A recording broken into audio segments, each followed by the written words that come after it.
Hello everyone, welcome back to Canning Coffee. Here we have this beautiful Rocket Giotto espresso machine. Now for this machine it was rocky because it was having slow water flow, and that was basically because the water pump was dying.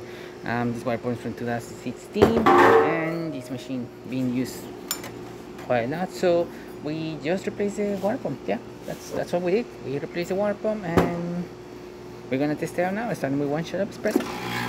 Hopefully I pick up the right ground settings of this machine, otherwise we're going to see drip coffee or coffee barely dripping.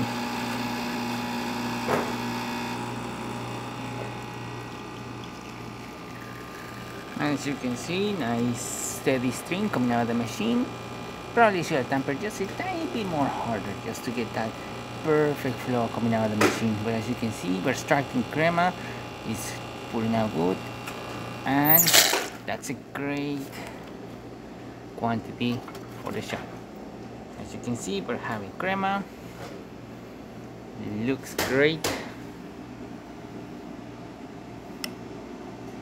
Definitely gonna drink this. Just to show you the water flow coming out of the drip head. As you can see, it's nice steady stream, really good temperature, working perfectly fine. Steam, strong, really good temperature as well, and hot water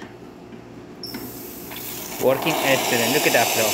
And there you have it, Rocket Giotto working once again. So thank you so much for the perfect Canning Coffee. Please subscribe to our channel for more content every day, and thanks for watching.